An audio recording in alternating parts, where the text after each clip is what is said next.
name of the Lord be glorified. Thank the Lord for giving me this opportunity to come back after nearly 1 month. In connection to worship, I would like to turn attention to Exodus chapter 3 and verse 8.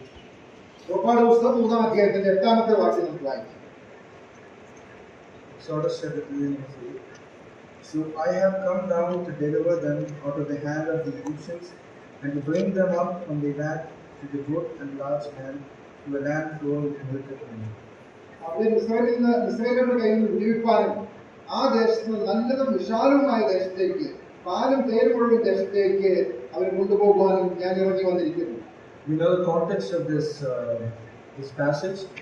ഈ വേദഭാഗത്തിന്റെ പശ്ചാത്തലം നമുക്ക് എല്ലാവർക്കും അറിയാം. The passage where Moses, after his few years in Egypt, he runs to the land of Midian. മോശ ഇസ്രായേലിലെ തന്റെ വാസത്തിന് ശേഷം മിദ്യാനിലേക്ക് ഓടിപ്പോവുകയാണ്. And there for 40 years he is tending the sheep to his father-in-law. അവിടെ മിദ്യാനിൽ താൻ 40 വർഷക്കാലം അവന്റെ അമ്മായിയപ്പന്റെ ആടുകളെ മേയ്ക്കുവാനായിട്ട് ഇടയായി. At this moment, for 400 years, the people of Israel is under the pressure of Pharaoh. എന്നാൽ ഈ കാലഘട്ടത്തിൽ ഇസ്രായേൽ ജനം ഇസ്രായേലിലെ ആ ഫറവോന്റെ അടിമത്തത്തിന് കീഴിലായിരുന്നു.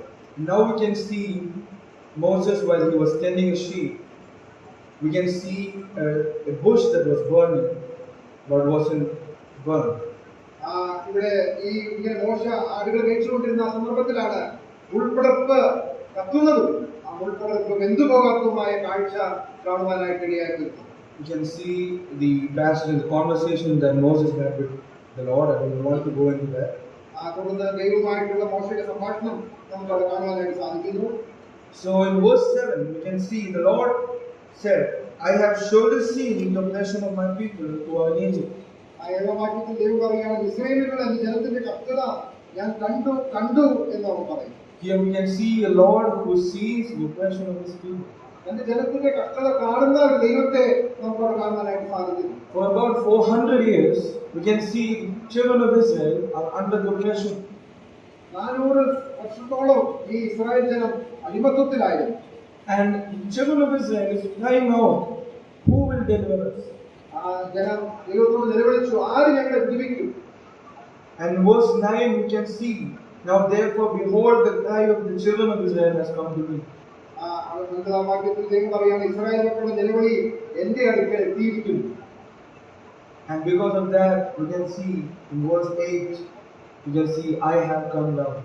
അതിന്റെ ഒരു പ്രതികരണമാണ് 8ാം വാക്യം നമുക്ക് കാണുവാനായിട്ട് സാധിക്കുന്നത്. ഞാൻ അവരെ കൊണ്ടുപോകുവാൻ ഞാൻ ഇറങ്ങി വന്നിരിക്കുന്നു.